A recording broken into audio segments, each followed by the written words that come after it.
Está começando o Benefício Prévio, o podcast oficial do Pataro Advogados, que vai te aproximar do tão desejado benefício do INSS e vai mudar a sua vida e a da sua família para melhor. E no episódio de hoje, nós vamos solucionar as principais dúvidas que as pessoas têm na hora de pedir o LOAS ou o BPC, né, no INSS. Eu estou aqui com a doutora Arielle, advogada, sócia e coordenadora lá no escritório Pataro Advogados, para responder de uma vez por todas as dúvidas mais comuns no dia a dia de um escritório previdenciário com relação a este tipo de benefício.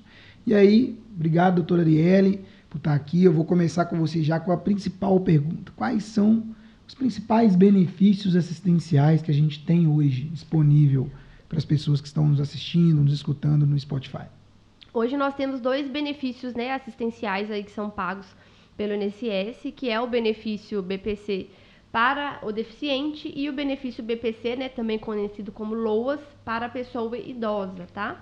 Então, para o idoso tem que ter mais de 65 anos para conseguir receber esse benefício, e a pessoa com deficiência ela tem que ter uma deficiência que tenha durabilidade de mais de 2 anos. E ambos os benefícios assistenciais, eles têm também o requisito de renda, tá? A pessoa tem que comprovar ali uma miserabilidade, mas não quer dizer que a pessoa tem que ser, né? Baixa renda, baixa renda. É importante falar isso, porque... no INSS tem um critério mais fechado, a gente nem fala assim, valores, porque a gente tem despesas que a gente consegue abater. Sim. Então vai ser muito relativo, vai se aplicar assim, a cada caso. A gente tem que analisar, verificar quais despesas a pessoa tem, se toma medicamento, na justiça é relativizado. Então esse conceito aí da baixa renda deve ser analisado conforme a realidade da família. Trazer esse assunto, porque... lá, pessoal, no nosso dia a dia a gente lida muito com o benefício assistencial, né?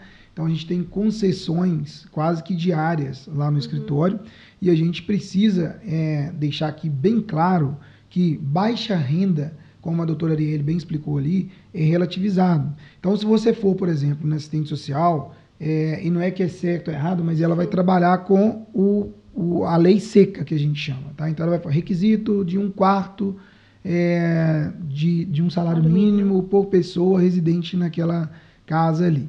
E isso é muito fechado quando o profissional não atua no dia a dia, juridicamente falando, tá? Com esse tipo de benefício. E não é obrigação do profissional da assistência social. A gente tem vários parceiros assistentes sociais que são todos eles super competentes, né? Mas a gente tem que deixar claro que uma coisa é o entendimento do CRAS, tá? O atendimento lá na assistência social, o entendimento do próprio INSS. E a outra coisa é o entendimento da justiça, tá? Cada caso é um caso, né, Arielle? Sim. A gente já viu é muito comum também as pessoas falarem assim, mas fulano conseguiu, minha vizinha ganha mais que eu não consegui. Você pode falar sobre isso? Então, realmente a gente tem que analisar ali conforme cada caso. É importante que a pessoa não fique se comparando, porque cada um tem uma realidade. Por exemplo, às vezes tem um grupo familiar de 3 pessoas, né? 2 pessoas aposentadas, idosas, e conseguiu para outra pessoa. Pode ser que seja benefícios de aposentadorias, a pessoa seja idosa e não pode ser computado. Então é importante buscar o advogado para ele poder analisar ali conforme a realidade. Vai depender também do tipo da renda. Sim. Às vezes pode ser que tenha o mesmo valor ali, sei lá, cada grupo familiar com R$3.000 de renda. Mas de que essas rendas? Provém de quê? Pra gente poder verificar se ela pode ser computada ou não. E a gente fala assim, né, a importância, as assistentes sociais, elas são muito importantes, fazem, né, uma orientação boa, elas têm uma boa vontade para poder prestar esse serviço, mas elas não são advogadas, né? Não é papel delas, não tem essa função. Então é indicado buscar um advogado, porque às vezes você pode conseguir o seu benefício na justiça. A gente vê muitos casos lá no escritório, onde a pessoa chega, inclusive, com a negativa até de fazer o CAD único, né? Isso, exatamente. Alguns casos, a assistente social ela nega de fazer o seu cadastro único, mas às vezes a renda é justamente essa renda que não pode ser computada. Então ela não pode negar de fazer esse cadastro único, já que é para fins de benefícios assistenciais, para ser solicitado na justiça. Isso. E quais os documentos, então, já que a gente entrou na questão do CAD único, quais são os documentos necessários para solicitar um benefício assistencial por deficiente e o benefício assistencial para o idoso? Eu vou falar assim os 3 mais importantes, porque vai depender muito de cada caso. Tem alguns casos que vão precisar de alguns documentos e outros não. Né? O cadastro único, como a gente já falou da Assistência Social, é um documento essencial para conseguir o BPC. Através dele, que o INSS vai fazer aquele cruzamento de dados, né, para verificar a renda da família. Documento, né, de identificação aí do autor, que é essencial. No caso do BPC, para o deficiente, o laudo médico, né, que precisa ser apresentado, constando o diagnóstico, e a documentação de todo o grupo familiar, né? Então, é essencial, por mais que muitas pessoas achem, né, injusto ali, às vezes, computar a renda de todo mundo que mora na casa, mas é computado a renda de todo o grupo familiar. Exceto, lógico, que tem algumas exceções, às vezes um irmão que já é casado, já constitui um outro grupo familiar dentro do mesmo teto, do mesmo endereço, então tem que ser analisado que realmente tem algumas exceções, mas no geral Ou seja, tem que analisar caso a caso. Isso, também. Exato. E como que eu posso solicitar um benefício assistencial no INSS e na Justiça? Tem diferença? Tem diferença, sim. O INSS é uma via administrativa, então a pessoa ela até poderia, sim, fazer esse pedido sozinha, sem um advogado, porque não tem essa exigência de um advogado, porém não é recomendado, né, pela questão que a gente sempre fala, que você pode deixar de receber o benefício, você pode perder dinheiro, perder os atrasados. É muito natural a gente ouvir o pessoal falando, mas a Maria conseguiu sozinha, né? Mas assim, é muito comum, né? Às vezes conseguiu, mas deixou de ganhar um valor maior. Sim. Porque às vezes ela já teve outras negativas e fica tentando. Aí uma hora conseguiu. Mas e aquele pedido antigo que você fez? Você poderia ter recebido, sei lá, 10, 15 mil reais. E o mais comum é que a pessoa não consiga, né? Exatamente. Quando entra sem uma orientação especializada. Né? Isso. Agora, se for feito o pedido na justiça, e para ir para a justiça é importante, né, esclarecer que precisa ter um pedido negado do INSS. E essa negativa não é qualquer negativa. Ela tem que ser uma negativa indevida. O INSS tem que estar errado. Então, não adianta você fazer o pedido... Então, você está me falando que não adianta a pessoa virar e falar assim, então eu vou entrar no INSS, se der errado eu procuro um advogado. Exatamente. Não adianta. A gente recebe alguns clientes justamente com essa objeção. Não vou contratar você só se for preciso para o judicial. Mas aí a pessoa tenta sozinha, tem a negativa, quando a gente vai analisar, aquele pedido não valeu de nada, porque está errado, não anexou a documentação que precisava, a gente tem que iniciar desde o zero lá no INSS. Foi bom você dar esse exemplo, fazer uma conta rápida aqui, ó. Se demorar mais 6 meses até que a pessoa volte para procurar o advogado especialista, ela deixou de ganhar R$ 8.470. Então, digamos aí que mesmo pagando o advogado na via administrativa ali, ela vai deixar de receber ali um bom dinheiro, com certeza. Uns 4, 5 mil reais ali. Às vezes consegue o benefício, mas perde um valor. E vai ter que pagar depois da mesma Isso, forma, porque não vai conseguir sem ajuda especializada. É muito difícil conseguir. Por isso a gente indica já iniciar da forma certa, para você não perder tempo mesmo. Às vezes, dependendo da limitação da pessoa, né? Ou do deficiente que precisa de um tratamento, você pode até estar prejudicando a sua saúde, porque você está perdendo ali um tempo que você podia já estar cuidando com o dinheiro, né, fazendo o tratamento. Tá, mas digamos que tem alguém nos escutando aí, tem alguém nos vendo pelo YouTube também, e pediu o benefício, entrou sozinho, e já está demorando muito. Tem meses já esperando. Essa pessoa, o que você sugere que ela faça? Se você pediu sozinha, é recomendado que você busque o advogado para poder verificar o que aconteceu. Em alguns casos, o pedido já foi negado, essa pessoa não deu conta, está lá aguardando a análise, mas já foi negado, ela não percebeu, ela não conseguiu analisar isso lá no INSS. Em alguns casos também o advogado ele pode entrar com um pedido para agilizar isso. Né? Isso. Aí o advogado ele pode tentar também sanar esses problemas. Existe o caso de ter uma exigência que está demorando, ou a pessoa não viu e precisa anexar um novo documento, ou não marcou ainda alguma perícia, o INSS está aguardando você marcar e você aguardando o pedido ser concluído. Então tem que verificar isso. Porque eles vendem, eles que eu falo assim, às vezes quem conversa com você vende uma coisa muito fácil, né? É só ir no INSS, você resolve sozinho, mas tem várias etapas dentro de um pedido de benefício que podem acontecer ou não, mas é comum que aconteça, que se você não tiver um acompanhamento de perto, e aí só o olho clínico de quem lida com isso no dia a dia, vai conseguir diagnosticar qual é o problema do seu pedido. Você pode tomar um belo prejuízo. E se já foi feito todos os passos, a gente ainda tem a ferramenta que é entrar com um mandado de segurança na justiça para poder obrigar o INSS a analisar e te dá esse resultado. Então, tem várias formas, a gente tem que ver aí exatamente em que passo, em que pé está o seu processo. Ainda entrando nesse, né, assunto da pessoa não saber se foi concedido ou não, a gente tem um caso que foi até muito marcante lá no escritório. Era uma senhorinha que ela fez um pedido de auxílio-doença, né, há muito tempo sozinha. Só que ela não recebeu a carta em casa e ela não sabia olhar aplicativo nem nada disso.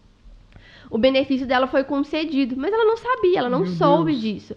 Nós fomos olhar para ela a aposentadoria dela depois de um tempo e a gente sempre, quando olha, né, o caso da pessoa como um todo. Então, voltando no extrato de pagamento dela, depois que eu vi que a aposentadoria foi concedida, eu vi que ela teve um auxílio-doença concedido há uns 2 anos atrás, que ela nunca sacou. Olha isso. Foi concedido por uns 6 meses, ela nunca sacou. E depois, se você não saca, o INSS, ele recolhe esse dinheiro, né?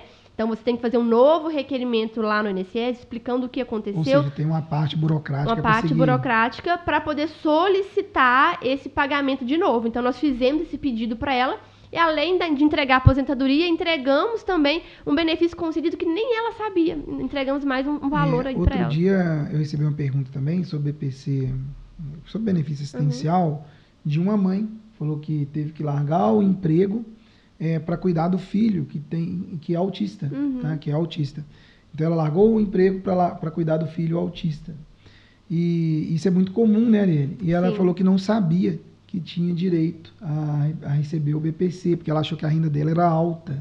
E aí como que faz para analisar isso, Arielle? Para analisar esse caso, se tiver alguém nos assistindo agora? Isso, a gente tem que verificar quais são as despesas da família. Às vezes a mãe recebe só um salário mínimo, tem mais 2 filhos, né, ou 3 filhos, então é dividido essa renda para todo mundo que mora na casa. Então, às vezes a mãe acha, porque recebe de carteira, né, trabalho de carteira assinada, não pode receber. E às vezes pode sim, que você vai dissolver ali pelo número de pessoas da família, ainda vai se encaixar no que é permitido pelo INSS. Eu lembrei que esse caso era peculiar, porque ela falou que era mais de um filho.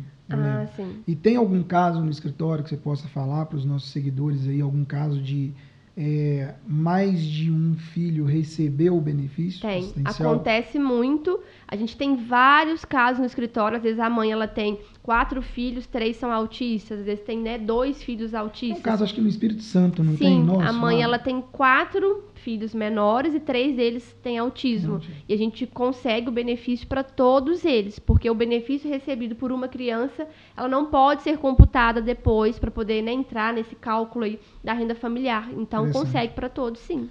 Certo. E no caso do idoso, digamos que ele está ali e não tem tempo suficiente para se aposentar. É muito comum que tenha pago o INSS durante um período e acha que não tem direito ao LOAS.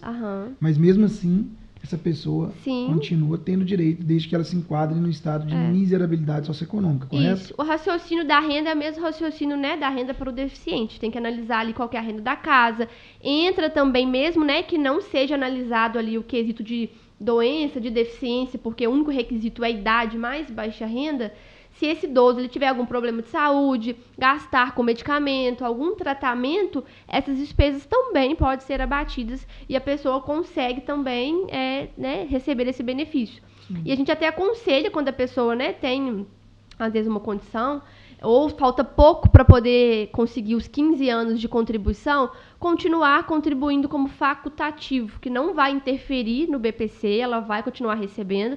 E é importante ter cuidado aí, que dependendo da forma de contribuição, se for uma forma de contribuição errada, você pode gerar o corte do seu benefício. Então, tem que ser como facultativo, até para ela conseguir alcançar aí, né, se estiver faltando pouco tempo, e trocar pela aposentadoria futuramente. Certo. E uma pergunta muito comum também, que chega lá no escritório, é: como agir? O que eu vou falar numa perícia médica?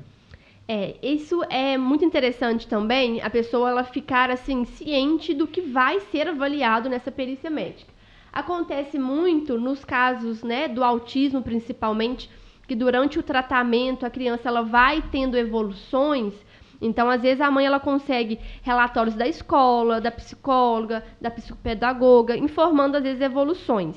Nessa perícia médica, é importante você ficar ciente, né, a mãe ficar ciente, que o perito ele vai analisar dificuldades, limitações e por que essa criança ela precisa, né, desse benefício por conta dessas limitações. Então, não é interessante você levar laudos aonde indica e apontam Mais evolução uma vez, a da importância da criança. ajuda de especialista para analisar os laudos. E não é que você vai forçar, né? A gente até, inclusive, indica nunca forçar a barra, mentir, nunca. Só que, é o que a Arielle falou ali, como você está indo para comprovar uma incapacidade, porque é um dos requisitos do benefício, você precisa saber o que você vai levar para essa perícia. Senão, de forma equivocada, de forma sem intenção, obviamente, né?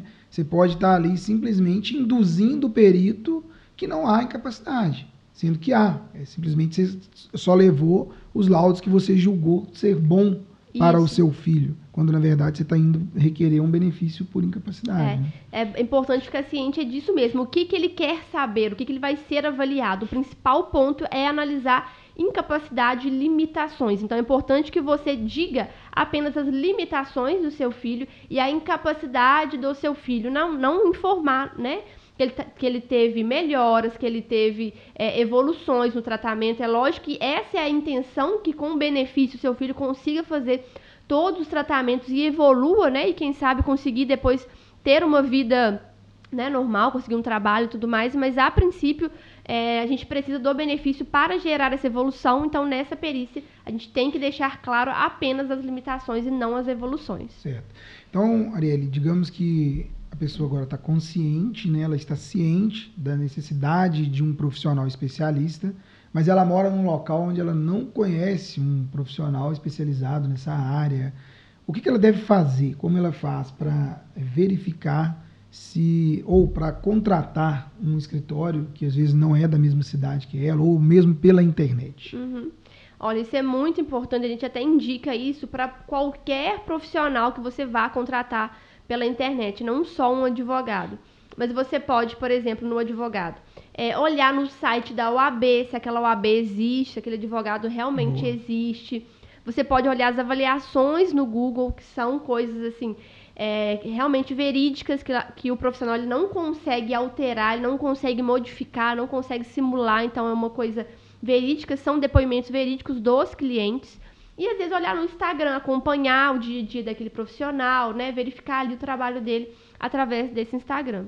Certo, doutora Arielle, acho que está bem esclarecido. Quem tiver alguma dúvida também pode deixar aqui nos comentários que a gente vai responder todo mundo. Compartilhe esse conteúdo, né? Várias pessoas podem precisar ouvir, pode acender ali uma chama que a pessoa pode conseguir um benefício e mudar a vida dela, né, com esse conteúdo.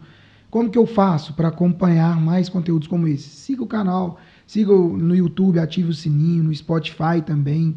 Para quê? Para você receber também os avisos de conteúdos como esse, que pode mudar aí sua vida. A gente tem conteúdos, por exemplo, falando sobre o pente fino, enfim, conteúdos que podem salvar o seu benefício previdenciário ou assistencial também, tá bom? E a gente precisa orientar cada vez mais a população a respeito disso. Então compartilhe nos grupos familiares, compartilhe aí via WhatsApp esse conteúdo. Obrigado, Arielle. Obrigada, até a próxima, pessoal. Até a próxima, galera.